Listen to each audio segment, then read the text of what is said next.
Menebar dakwah, meraih surga.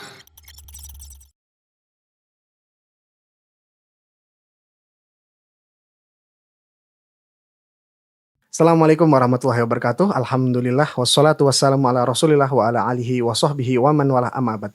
Baik para pendengar Radio Tarbiyah Sunnah dimanapun Anda berada, juga para pemirsa Tarbiyah Sunnah Channel dimanapun Anda berada, kembali di POTS atau Podcast Tarbiyah Sunnah.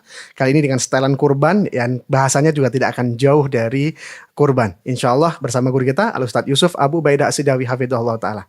Ustadz, gimana Ustadz kabarnya hari ini Ustadz? Alhamdulillah, Masya Allah. Ustadz, ini kita setelah udah kurban, bahasanya tentang kurban juga Ustadz. Insya Allah Ustadz hari ini Ustadz. Tapi lebih spesifik, kita akan bahas tentang hari Arafah Ustadz. Hari Arafah yang hari-hari ini kita juga di masyarakat sedang banyak terjadi kebingungan mungkin Ustadz. Atau mungkin juga terjadi polemik ya. Sehingga perlu ada nasihat dari Ustadz Ustadz. Berkaitan dengan hari Arafah Ustadz. Apa sih Ustadz keutamaan hari Arafah Ustadz? Nanti kita masuk ke bahasan-bahasan yang lebih diperlukan lagi sama saudara-saudara kita Ustadz. Insya Allah Ustadz. Afadhal Ustadz. Bismillahirrahmanirrahim. Alhamdulillah wassalatu wassalamu ala Rasulillah wala haula wala quwata illa billah amma ba'du. Hari Arafah, hari yang sangat istimewa. Agung Ustadz ya. Hari yang sangat spesial. Kenapa? Satu, karena dia termasuk dari 10 awal bulan Dzulhijjah. Di mana Allah SWT bersumpah dengannya, di mana Nabi mengabarkan bahwa itu adalah hari-hari yang paling agung dan paling dicintai oleh Allah SWT. Hari di mana terkumpul ibadah-ibadah besar, prioritas seperti berkorban, puasa, haji dan lain sebagainya. Yang kedua, secara khusus ada keutamaan secara khusus bulan hari Arafah itu. Pertama, hari di mana Allah SWT menyempurnakan agama Islam. Allah turunkan ayat al-yauma akmaltu lakum dinakum itu pada saat Nabi SAW sedang wukuf di Arafah pada hari Jumat sore saat hajjatul wada, haji perpisahan Nabi SAW. Dan juga disebutkan dalam hadis Aisyah bahwa Nabi SAW mengatakan ma min yaumin aktsaru min an yu'tiqallahu fihi abdahu minan nar min yaumi Arafah wa innahu la yadnu summa yubahi bihimul malaika fayaqul ma arada haula. Tidak ada hari yang paling banyak Allah membebaskan hambanya dari neraka ketimbang hari Arafah. Saat itu Allah SWT mendekat kepada hambanya. Saat itu Allah bangga di hadapan para malaikatnya. Dan Allah mengabulkan doa-doa hambanya. Seraya mengatakan, apa sih yang diinginkan oleh hambaku? Mereka pengen apa? Jadi hari Arafah, 9 Dzulhijjah, hari yang sangat istimewa, hari yang sangat mulia. Ya, sudah sepantasnya bagi kita untuk memuliakan, mengagungkan, dan mengoptimalkannya untuk banyak beribadah kepada Allah SWT. Masya Allah. Gitu. Ya, Ustaz. Dia tadi terkait istimewanya hari Arafah, Ustaz. Alhamdulillah tadi sudah dijelaskan Ustaz. Nah, terus kira-kira Ustaz, aman-aman apa saja yang memang dianjurkan atau sangat dianjurkan di hari Arafah ini, Ustaz? Ya, tentu amal soleh itu banyak.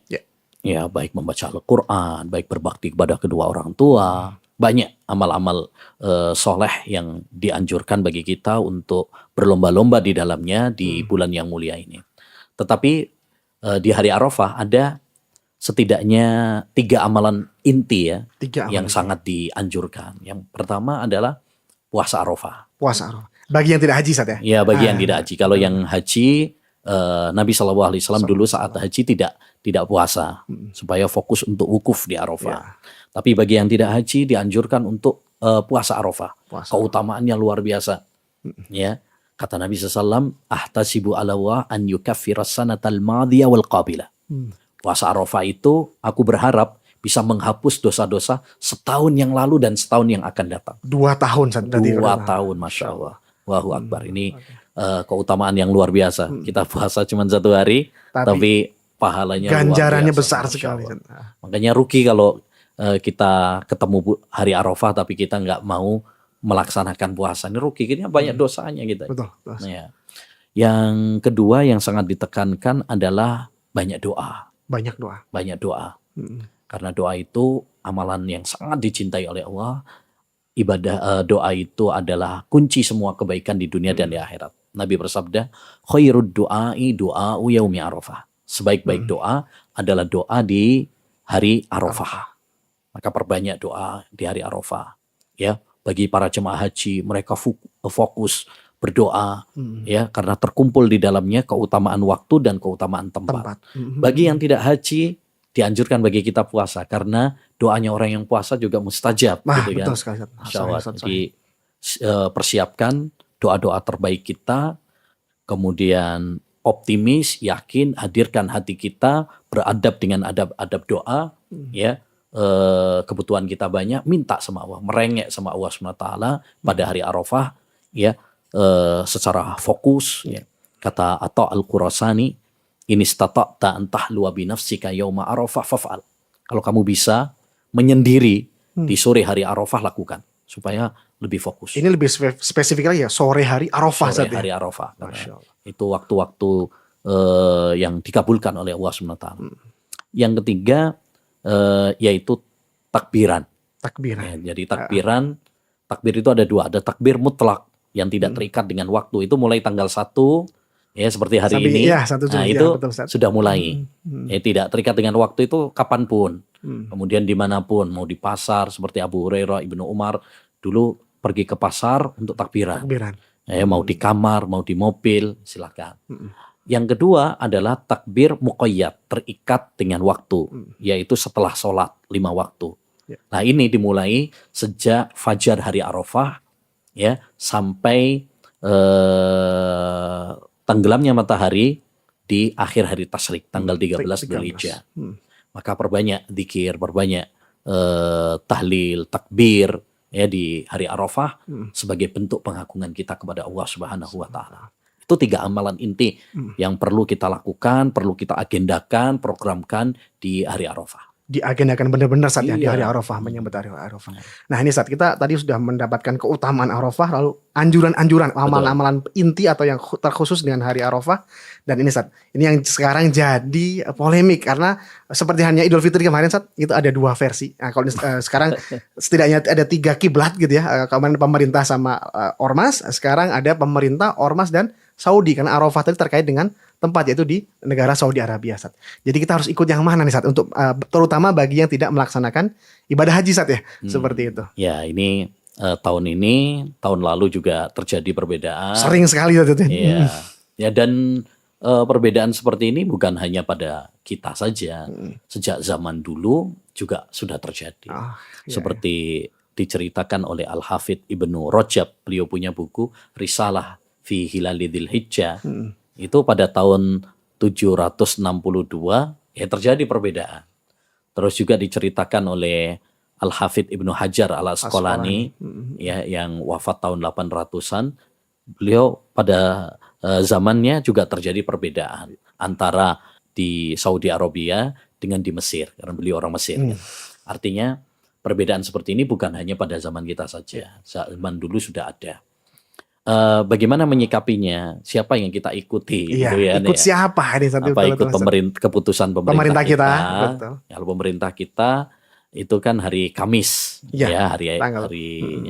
Kalau atau mengikuti ormas yang jauh-jauh hari sudah menetapkan, atau mengikuti Saudi, yang ternyata hari Rabu, Idul Adha-nya. Betul. Berarti hari Arafahnya hari Selasa. Hari Selasa, betul. Jadi kita mengikut yang mana ini? Betul.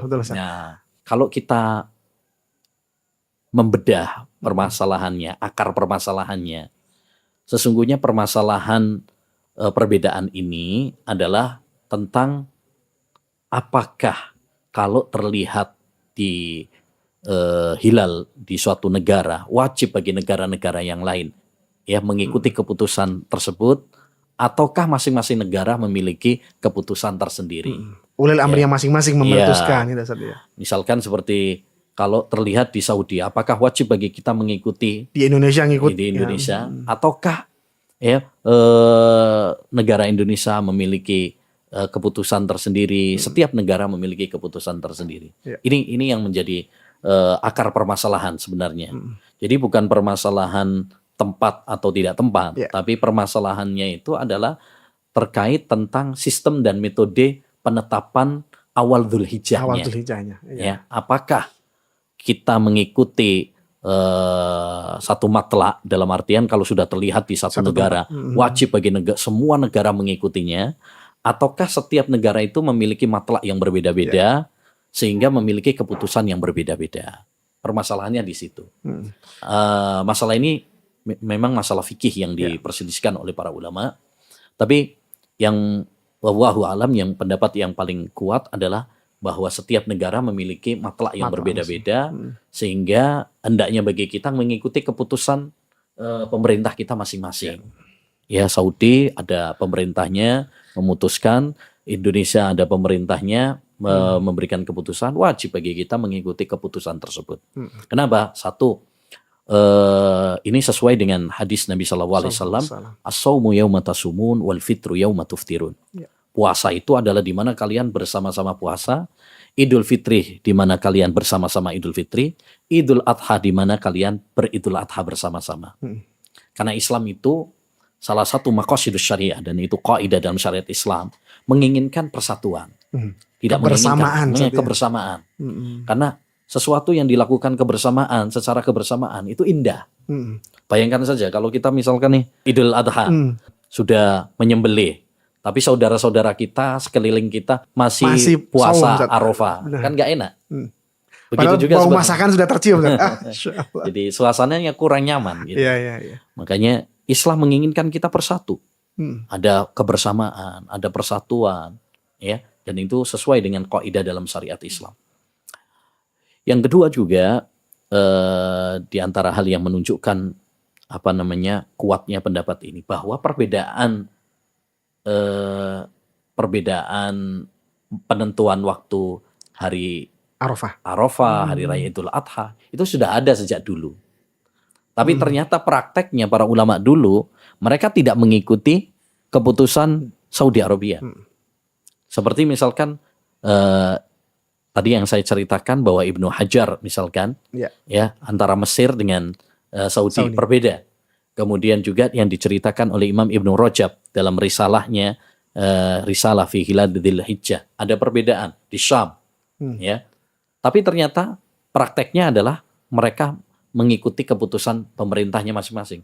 Toh zaman dulu belum ada HP, belum ada ada TV, siaran broadcast ya, nggak mungkin mereka nunggu kabar dari jamaah haji, kan nggak mungkin. Apa yang mereka lakukan? Mereka mengikuti keputusan negaranya masing-masing. Nah itu. Kemudian yang ketiga, sesuatu yang sudah disepakati oleh para ulama dan para ahli falak juga, bahwa setiap negara itu memiliki matlak tempat muncul hilal itu yang berbeda-beda. Ya, berbeda-beda. Ya.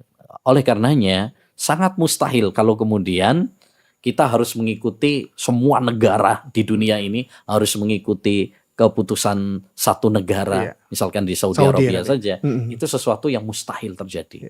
Apalagi di sebagian negara itu jarak antara satu dengan, ada yang 4 jam, ada yang 5 jam, bahkan ada yang 10 jam. Betul. Jadi nggak mungkin, mustahil itu kalau harus mengikuti satu negara saja.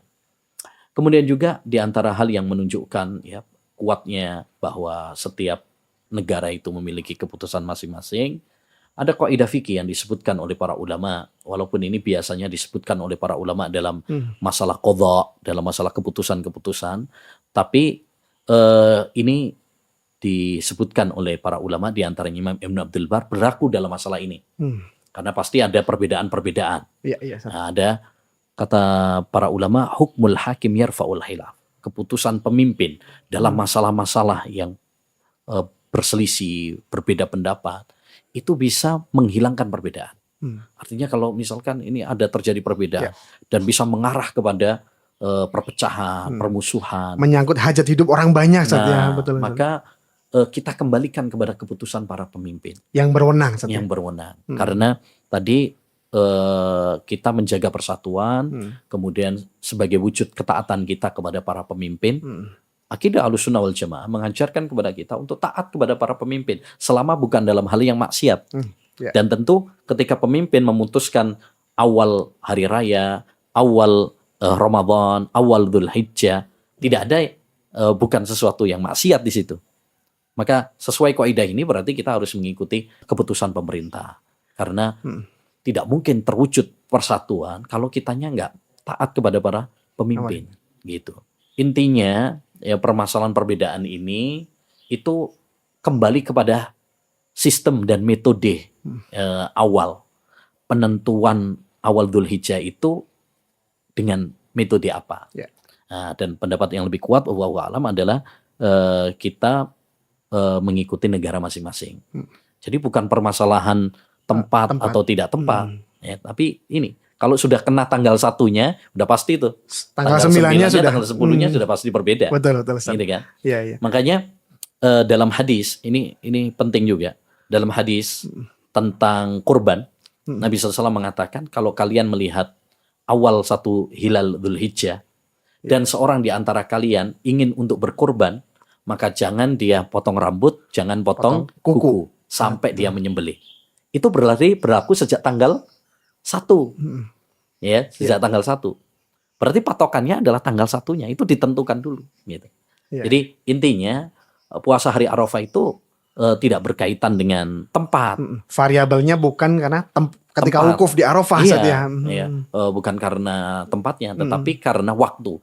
Berarti patokannya adalah 9 Dzulhijjah. Menurut keputusan pemerintah ya masing-masing negara, itulah namanya hari Arafah. Jadi bukan mesti berkaitan dengan tempatnya. Itu hanya istilah mimbabit taglib, penamaan saja yang disebutkan oleh para ulama, ya, namanya mimbabit taglib. Untuk kebanyakan istilahnya. Jadi seperti misalkan matahari rembulan itu dalam bahasa Arab itu namanya al-qamarani, 2 rembulan. Padahal rembulan sama matahari beda. Atau juga dulu dalam hadis juga disebutkan al-aswadan, ya, 2 benda yang hitam. Maksudnya adalah air sama kurma. Ya, air sama kurma. Padahal air bukan hitam. Enggak warna hitam, betul. Belum ada kopi zaman itu. Oh iya. belum ada kopi. Tapi disebut demikian mengikut kepada kurma. Kurma warnanya hitam. Intinya itu mimbabit taglib saja, istilah saja. Tapi patokannya bukan tempat, tetapi patokannya adalah tanggal. Jadi patokan hari Arafah adalah tanggal 9-nya, bukan berkaitan dengan wukufnya di jamaah haji di Arafah. Apalagi dulu kalau kita lihat dalam sejarah, pernah loh di Saudi Arabia itu pernah ada satu waktu di mana tidak ada orang yang haji di sana. Tidak ada yang haji. Tidak ada yang haji karena keamanan ya saat itu tidak aman. Situasinya bahkan Hajar Aswad pernah diculik beberapa tahun, jadi nggak ada Hajar Aswadnya. Makanya kalau lihat dalam kitab fikih itu ada yang lucu. Hendaknya dia mencium atau menyentuh Hajar Aswad kalau Hajar Aswadnya ada. Ya. Kenapa dia bilang karena Hajar Aswadnya ada? Karena pernah suatu saat Hajar Aswad itu tidak ada di Ka'bah. Ya, jadi patokannya bukan di wukufnya kaum muslimin di sana, ya, tapi patokannya adalah tanggal. Jadi tanggal 9 itulah patokan kita. Oleh karenanya kita ikuti keputusan pemerintah kita sebagai warga negara Indonesia yang baik. Betul. Taat sama keputusan pemerintah, dan ini untuk persatuan di antara kita semuanya.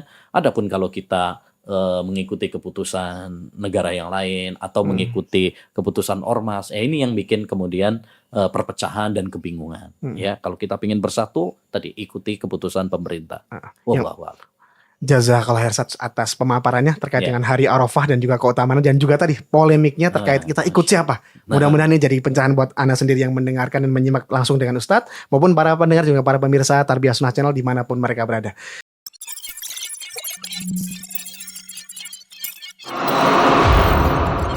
Menebar dakwah, meraih surga.